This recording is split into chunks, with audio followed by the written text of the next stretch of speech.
Start. Hello students, যারা এবছর class 8-এ উঠেছো তাদের ম্যাথামেটিক্স সাবজেক্ট অর্থাৎ অঙ্ক সাবজেক্টের ধারাবাহিকভাবে আমি আমার চ্যানেলে তোমাদের অঙ্কগুলোকে বুঝিয়ে দেব থিওরিটিক্যালি, অর্থাৎ অঙ্কগুলো কোন চ্যাপ্টারে কি বিষয় আছে সেই বিষয়ে ডিটেলস আলোচনা করব এবং এক্সারসাইজের বেশিরভাগ অঙ্ক করে তোমাদের বুঝিয়ে দেব। তোমরা যদি আমার চ্যানেলে যুক্ত থাকো, ধারাবাহিকভাবে যদি দেখতে থাকো, তাহলে তোমাদের ক্লাস 8-এর অঙ্কের সমস্যা আমি মিটিয়ে দেবো, এই কথা দিচ্ছি। এবং এখানে একটি কথা বলি যে ক্লাস 7 এবং 8 কেউ যদি অঙ্কের যে টপিকগুলো আছে, যে বিষয়গুলো আছে বিভিন্ন চ্যাপ্টারে, সেগুলো যদি মনোযোগ দিয়ে বুঝতে পারো, তাহলে ক্লাস 9 এবং ক্লাস 10-এ গিয়ে তোমাদের অঙ্কের সমস্যা হবে না। আর 9-10 সমস্যা না হওয়া মানে উঁচু ক্লাসেও তোমাদের সমস্যা হবে না। সুতরাং তোমরা আমার অঙ্কগুলো ফলো করো, মানে আমার ভিডিওগুলো ফলো করো। আমি তোমাদের কথা দিচ্ছি, তোমাদের অঙ্কের সমস্যা থাকবে না। তো আজকে যেহেতু ফেব্রুয়ারি মাস পড়ে গেছে, আমি শুরু করছি পেজ নাম্বার দেখো এখানে 31-এ মূলদের সংখ্যার ধারণা দিয়ে শুরু করছি। মূলদের সংখ্যাকে ইংরেজিতে বলা হয় রেশনাল নাম্বার। তো এই রেশনাল নাম্বার বা মূলদের সংখ্যার ধারণা নিয়ে আমি এখানে শুরু করছি। ক্লাস 9-এর প্রথম চ্যাপ্টারেই তোমাদের স্বাভাবিক সংখ্যা, পূর্ণ সংখ্যা, মূলদ সংখ্যা, অমূলদ সংখ্যা, এগুলো নিয়ে প্রথম চ্যাপ্টার 3টে এক্সারসাইজ আছে। সুতরাং খুব মনোযোগ দিয়ে এখানে যেটুকু বোঝানো হবে তা দেখবে এবং মনে রাখার চেষ্টা করবে। তা শুরু করছি। প্রথম কথা হচ্ছে মূলদের সংখ্যা কাকে বলে। কেউ মূলদ সংখ্যা বলে, কেউ মূলদের সংখ্যা বলে। সেই মূলদ সংখ্যা কাকে বলে সংজ্ঞায় এখানে আমি যেটা সংজ্ঞা আছে সেটাই বই থেকে লিখেছি, কিন্তু আমি তোমাদের বুঝিয়ে দিচ্ছি। যে সংখ্যাকে p/q আকারে লেখা যাবে, p/q আকারে লেখা যায় মানে প্রকাশ করা যায়, যেখানে p আর q হচ্ছে পূর্ণ সংখ্যা, এবং এই বিশেষ করে এই কথাটি মনে রাখবে যেখানে q 0 নয়। অর্থাৎ যে কোনো সংখ্যাকে যদি আমি এরকম ভগ্নাংশের আকারে লিখতে পারি, তোমরা ভগ্নাংশ বললে বুঝতে পারবে, ভগ্নাংশের আকারে যদি লেখা যায়, যেখানে এই যে ভগ্নাংশের উপরেরটাকে তো লব বলে, নিচেরটাকে কিন্তু হর বলে। হর যেন কখনোই শূন্য না হয়। লব আর হর উভয়ই পূর্ণ সংখ্যা, কিন্তু হর যেন কোনো কারণেই শূন্য না হয়, তাহলে সেই সংখ্যাকে বলবো আমরা কি, মূলদের সংখ্যা বা রেশনাল নাম্বার। উদাহরণ হিসেবে আমি তোমাদের দিয়েছি, দেখো 3/5 এই ভগ্নাংশ, এটা তো ভগ্নাংশই আছে। 3/5 মানে এখানে 3 হচ্ছে p, এর 5 হলো q, তাহলে p/q আকারে লিখতে পারলাম। তার মানে এটি একটি মূলদের সংখ্যা। 7/9 মূলদের সংখ্যা, 5 একটি মূলদের সংখ্যা, -5, 100 বলো, 10 বলো, 298 বলো, এরকম যে কোনো সংখ্যা, এগুলো মূলদের সংখ্যা। এখন তোমরা দেখে ভাবতে পারো 5, এটা প্রাথমিক ধারণা যেহেতু, তাই তোমাদের বলি 5 কী করে মূলদের সংখ্যা হলো। অ্যাকচুয়ালি 5কে আমরা চাইলে তো 5/1 লিখতে পারি। তো এখানে উপরে p আর নিচে q আকার হলো কি না। p মানে কত 5, q মানে কত 1, তো q তো 0 নয়। সুতরাং যে কোনো পূর্ণ সংখ্যা, যে কোনো এরকম সংখ্যাকেই আমরা মূলদের সংখ্যার আকারে লিখতে পারি। তাই 5 বলো, -5 বলো, যেমন -7, এটা মূলদ সংখ্যা কি না? হ্যাঁ, মূলদ সংখ্যা, কারণ -7/1 এই আকারে তো আমরা লিখতে পারি। সুতরাং এটিও মূলদের সংখ্যা। বাস্তবিক পক্ষে সকল স্বাভাবিক সংখ্যা, সকল অখণ্ড সংখ্যা এবং সকল পূর্ণ সংখ্যা, এরা সবাই হচ্ছে মূলদের সংখ্যা বা রেশনাল নাম্বার। এখন তোমাদের কোশ্চেন হতে পারে স্বাভাবিক সংখ্যা কি, অখণ্ড সংখ্যা কি, পূর্ণ সংখ্যা কি। যদি তোমাদের এই সংখ্যাগুলো সম্পর্কে জানার ইচ্ছা থাকে, তাহলে আমি একটা ডিটেলস ভিডিও করে দেবো, শুধু তোমরা একটু কমেন্ট করে আমাকে জানাবে। এবং এই সংখ্যাগুলো সম্পর্কে ক্লাস 9-এ ফার্স্ট চ্যাপ্টারও আছে, তোমাদেরও কনসেপ্ট ক্লিয়ার হবে, যাতে 9-এ গিয়ে আর অসুবিধা না হয়। অবশ্যই আমাকে কমেন্টে জানাবে। এবার কোশ্চেন হচ্ছে কি, যে এরকম কোশ্চেন হয়, 0, এই 0 বা 0 এটি কি মূলদ সংখ্যা? হ্যাঁ, শূন্যকে মূলদ সংখ্যা বলা যায়, কারণ শূন্যকে আমরা ইচ্ছা করলে 0/1 লিখতে পারি। 0/1 মানে কি আকার হলো, উপরে p, নিচে q, এবং নিচের qটা কিন্তু শূন্য নয়। অর্থাৎ কোনো ভগ্নাংশ তার যদি হর শূন্য হয়, তাহলে সে মূলদ সংখ্যা হবে না। শূন্য বাদ দিয়ে আর যাই হোক না কেন, সে মূলদ সংখ্যা হবে। সুতরাং শূন্যকে কি বলবো, একটি মূলদের সংখ্যা।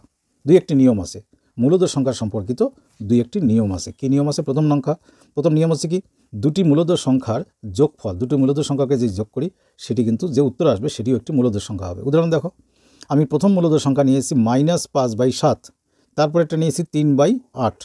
যদি যোগ করি, 7 আর 5-এর লসাগু কত? 35।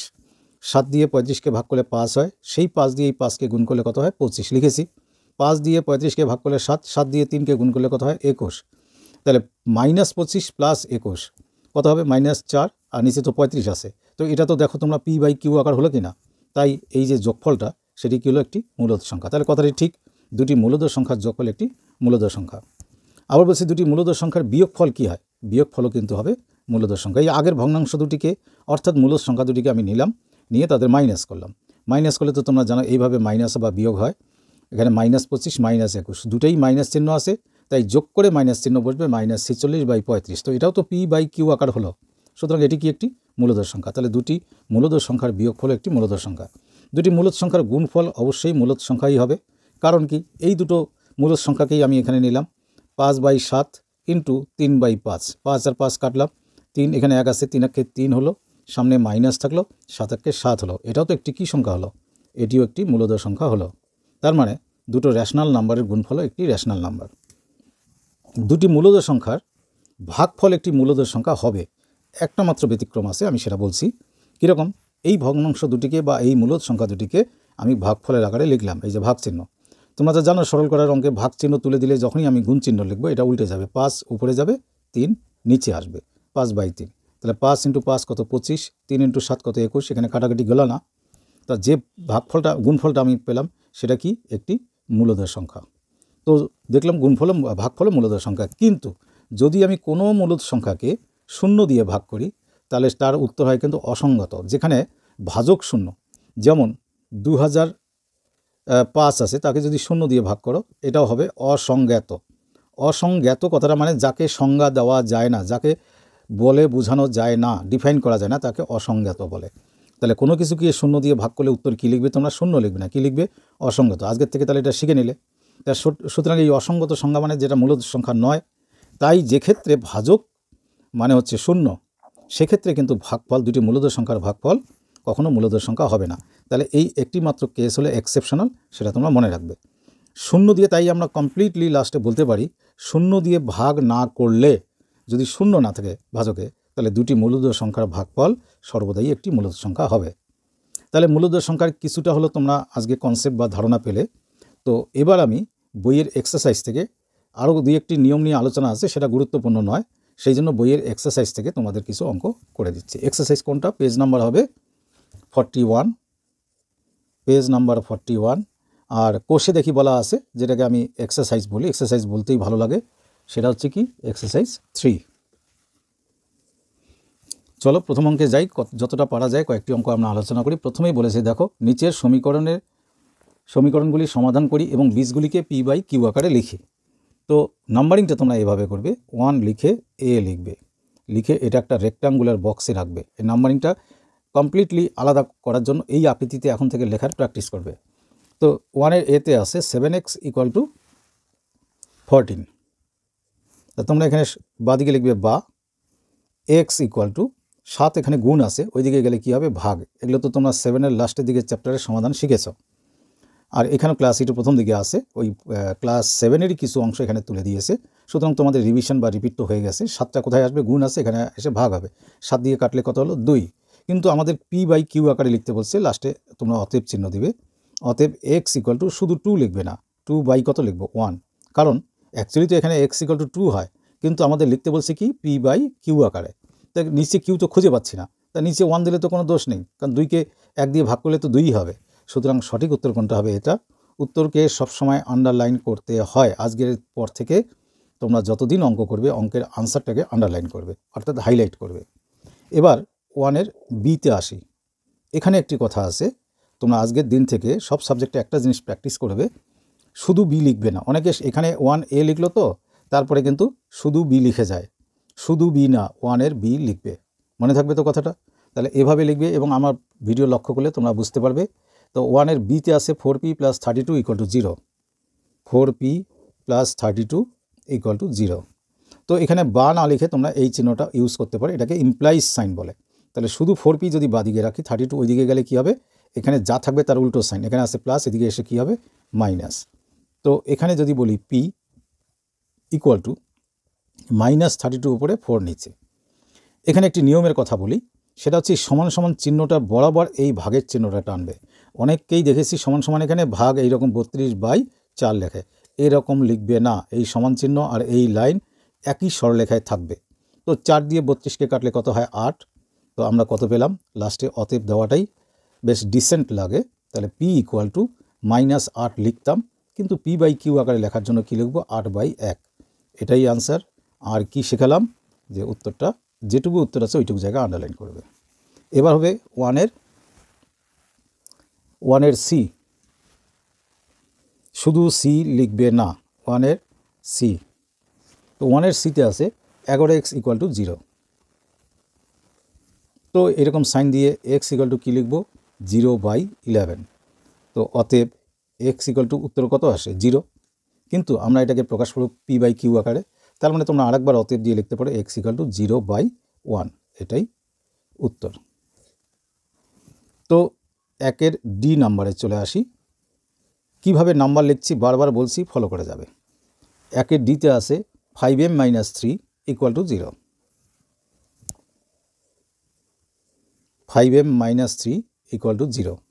তো এই সাইন দিতে বললাম, 5mকে আগে রাখবো, যেটাতে অজ্ঞাত রাশি আছে সেই রাশিটাকে বাদিকে একা রাখবে, তারপরে শুধু অজ্ঞাত রাশির মানটা বের করবে।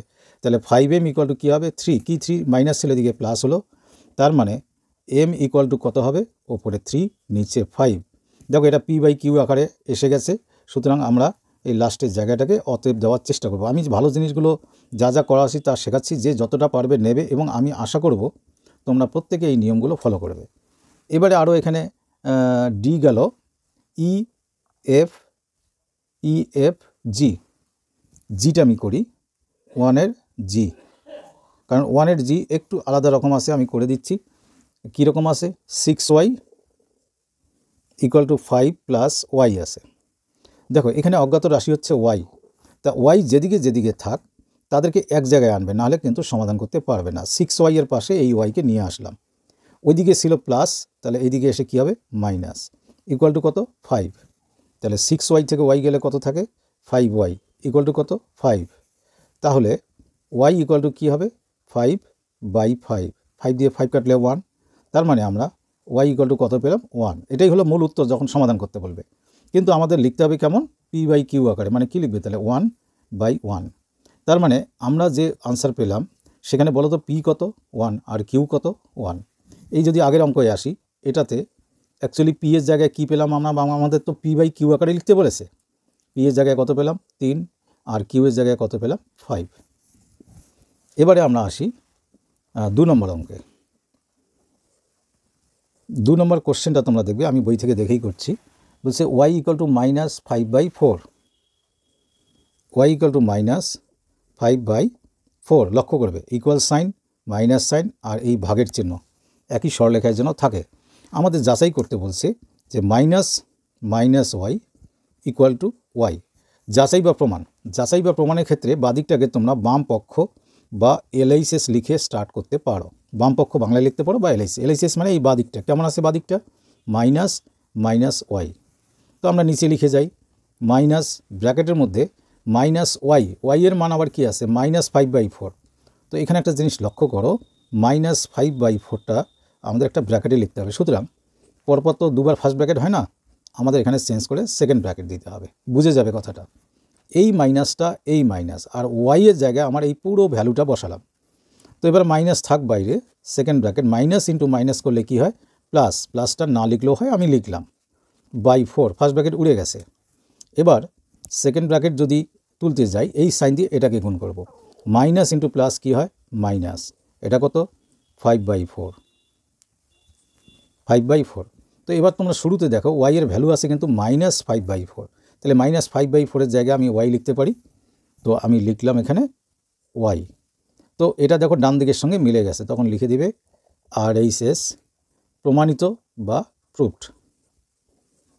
অথবা তোমরা কি করবে, এই LHS না লিখে, LHS কথাটি না লিখে এটা দিয়ে স্টার্ট করলে তোমরা পৌঁছে গেলে কোথাও ওয়াইতে, তখন সেক্ষেত্রে লিখবে কিন্তু এরকম, অতএব -y ইকুয়াল টু ওয়াই। তাহলে যে কোনো মান যদি ওয়াই এর হয়, তাহলে মাইনাস দিয়ে -y মানে কিন্তু ওয়াই হবে। একটা উদাহরণ দিয়ে বোঝাই, ধরো ওয়াই ইকুয়াল টু 2 আছে, তাহলে -y ইকুয়াল টু ওয়াই হয় কি না দেখি তো, -2, মাইনাস ইন্টু মাইনাস ব্র্যাকেট তুলতে গেলে কী হয়, +2, মানে শুধু 2। দেখো ওয়াই এর মানও আছে শুধু 2, তার মানে ওয়াইকে সলভ করতে করতে গিয়ে পেলাম কি, ওয়াই।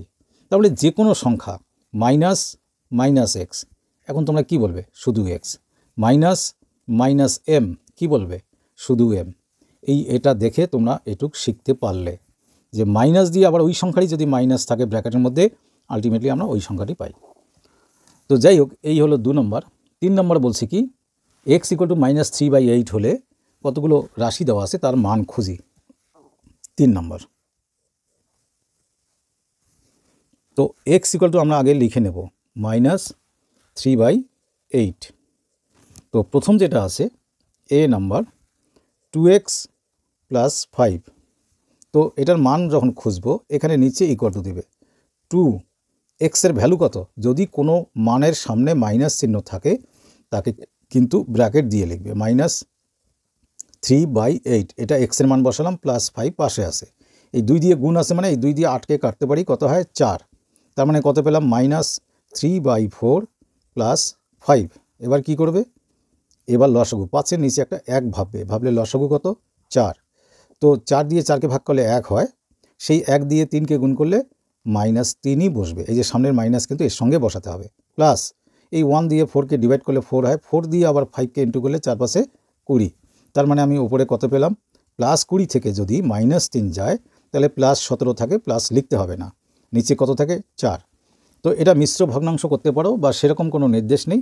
তো যেহেতু আমরা মূলদের সংখ্যা নিয়ে কাজ করছি তাই এটাকে এরকম মূলদের সংখ্যার আকারে লিখে দেবে, এটাই উত্তর। আমি একটু এই অঙ্কটার উত্তর দেখে নিচ্ছি। এটার 3 এর A, হ্যাঁ 17/4, দেখো ওই আকারেই লেখা আছে। তো 3 এর বাকিগুলো তো এভাবে পারবে। তো আমি 3 এর B Cটা করে দিচ্ছি। 3 এর C, 3 এর Cতে আছে 5 - -x। তো মাইনাস দিয়ে ব্র্যাকেটে -x মানে কিন্তু শুধু x হয়, তোমরা সেভাবে আসতে পারো বা মান বসিয়ে এগোতে পারো। আগে এটা করে নাও, 5 মাইনাস দিয়ে মাইনাসকে ইন্টু করলে কী হয় +x।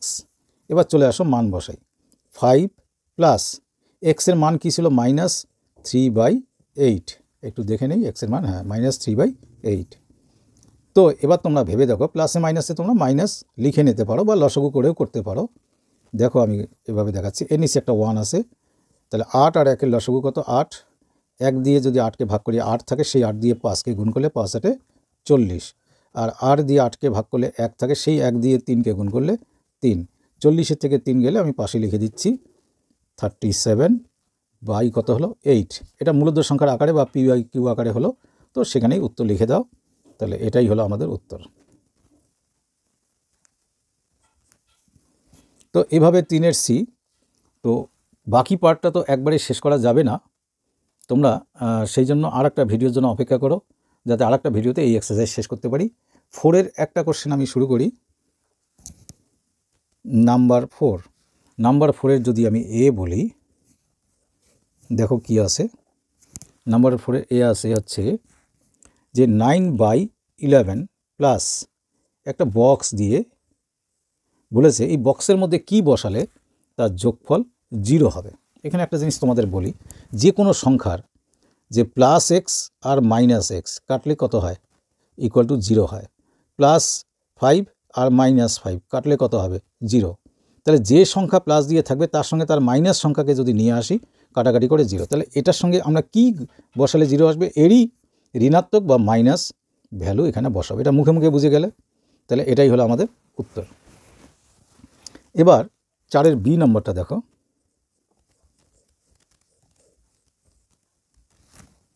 4 এর Bতে বলেছে, 4 এর B প্রথমে বক্স,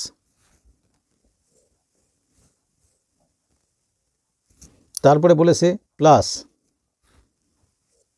-21/29 ইকুয়াল টু কি 0। তো একটু আগে শেখালাম, কোনো সংখ্যা যদি মাইনাসওয়ালা থাকে তারই যদি সেম জিনিসের প্লাস থাকে কেটে গিয়ে 0 হয়। তো এটা যেহেতু মাইনাসওয়ালা আর ফলাফল 0, তাহলে এই জিনিসটারই কী থাকবে এখানে প্লাসওয়ালা।